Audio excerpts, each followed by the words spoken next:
So, the Behringer VP1 Vintage Phaser. Does it sound any good? You be the judge of that. Is it any good? I don't know. I don't even know how to evaluate such things. I just know that I saw it on Thomann for 29 euro credits. And I thought, ooh, a phaser. I never had one of those before. It's practically free. Maybe it'll be fun to mess around with.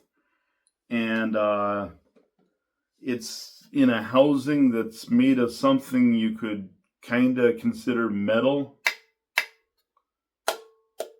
Or anyway, it's, I guess, something better than that plastic housing that everybody hates. And kind of makes a lot of noise.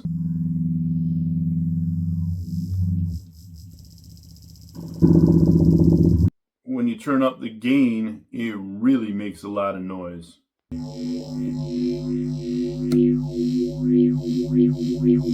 But then I saw this video, Red Letter Media Investigates, where serious paranormal investigator Mike Stoklasa starts talking about how important it is to get the crappiest recording equipment when you're hunting for ghosts. On shows like Ghost Adventures, they use these junk digital recorders for some reason. Sound quality is fucking terrible. It sounds very garbly and noisy, which to me means maybe that you can interpret like EVPs more easily. And that just changed my whole perspective on all the noise that comes out of your amp when you turn on one of these toys. And then he was talking about EVP, electronic voice phenomena, in which you make some recording using a $12 digital recorder, and if your sound quality is shitty enough, you might hear ghosts talking to you. And then he showed this guy Ghost Adventures, talking about how you need an infinite supply of white noise in order for the ghosts to speak through. Our spirit box rapidly scans through different frequencies, providing spirits with an endless supply of white noise to speak through. You hear there's no voices. It sweeps through random frequencies so fast, it's talking through the spirit box. And I instantly felt vindicated, because now I can use pseudoscientific paranormal investigation as a justification for my increasingly outrageous gear acquisition syndrome. So now I'm trying to relive my childhood by gobbling up all this crap that I might or might not actually use. Because I remember back in the day, when I was a kid in the mid-90s, all this stuff was prohibitively expensive. I remember walking to a guitar store and Dan Electro had just come out with this series of Fab pedals, and the guy was telling me, like, oh yeah, there's nothing this cheap on the market. And I'm like, dude, they're $50. Call that cheap? And he was like, oh, well, I'm not saying it's not a chunk of change, but yeah, there's nothing this cheap for $50. So I just keep thinking, you factor in for inflation and how $50 won't even buy you groceries now, but it will buy you 2 of these, and I feel like a kid in the candy store. But then I started to realize sometimes you really do just get what you pay for, because a lot of this stuff makes a lot of noise. Like this compressor sustainer, where the background hum gets louder and louder the more you turn the sustain up, and then you're struggling with all the knobs to find a happy medium to keep the noise to an acceptable minimum while you're still wanting to get a little of that sweet, sweet sustain. And some of them are actually kind of cool, like this Harley Benton Hot Mod that gives you 11 modulation effects for $20.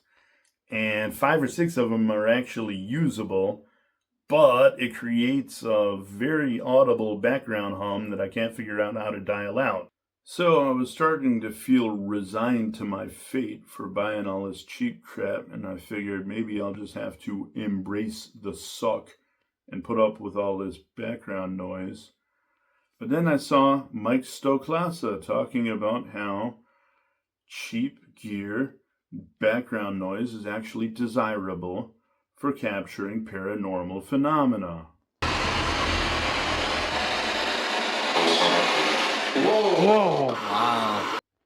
And I felt vindicated. So now it's like we take all these cheap noisemakers, chain them all together, and grant the spirits that surround us a steady stream of white noise through which to speak to us from the other side.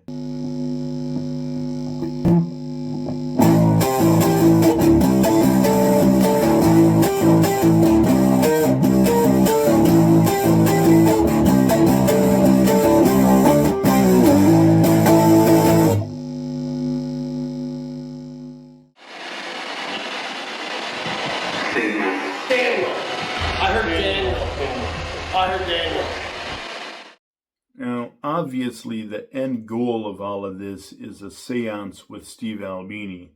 Because if there's one candidate for a spirit who's stuck between both worlds, it would be him. Because his work here on Earth was definitely not finished. But that raises the question, wouldn't you need a harmonic percolator for that? Because this thing will definitely put out plenty of line noise. But alas, this is just a replica by Theramaniacs. It's not a real one. And then the question, like, wouldn't you need to be in Chicago for that? Well, I don't know. Like, maybe Steve is an omnipresent entity now. He can speak to you through the line noise from anywhere. Only one way to find out.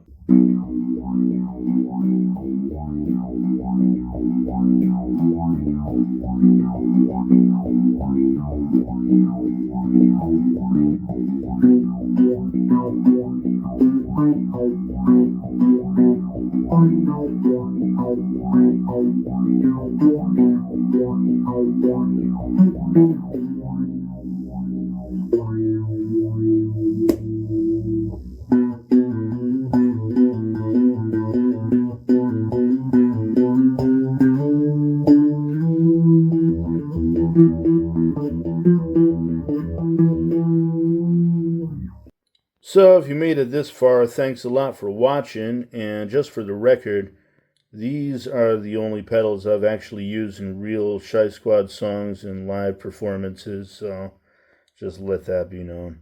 So, gratuitous gear acquisition under the guise of paranormal investigation, pseudoscience, alternative research. One thing I can wholeheartedly recommend, We have our SB7 Spirit Box. is this Sonic Cake Wave Crush Bit Crusher, $40. Does create some line noise which blends in perfectly with the destruction it causes as you reduce the bit rate, yielding a manner of distortion that's deliciously different and guaranteed to summon some kind of ghost. Or maybe the ghosts like a little bit of modulation in addition to all that white noise. So I was thinking we could make a game out of it. I already started on the Facebook forum, Awesome Cheap Guitar Effects, asking people to recommend me their favorite cheap, awful guitar effect, worst pedals they've ever tried. This was last month's winner, the Behringer FX600 Digital Multi-Effects, promising hundreds of tones, all of them bad. I just made a song out of that. It was the last thing I uploaded, all bad. Now I was thinking, recommend me something that's awful sounding in an interesting way and really cheap, or at least under $50, maybe justifiably under 100, I don't know, but it has to be interesting. I'll try to make a song using every option it offers. For next month, winner was the Digitech RP50 modeling processor. I've never messed around with anything like this. It has a built-in drum machine. I'm going to definitely use that. I bet I can make something really horrendous sounding. See if it'll summon ghosts. See what kind of line noise it produces for them to speak through.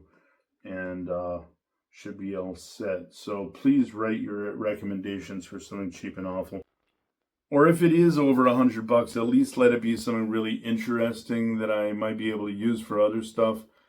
Because a lot of people recommended Aural Dream, or Aural Dream, A-U-R-A-L. Made a lot of things that emulate orchestra instruments and oboes and clarinets and stuff. And that sounded promising considering the reviews were so spectacularly bad. But then they were all like $150, and I'm like, I don't know. If I can find one of those used for $50, I'm there. But I don't know, man. So please recommend whatever you can think of, whatever springs to mind, or sell it to me direct. You know where to find me. Write in the comments below, and we'll take you out with your all-round carefree outro.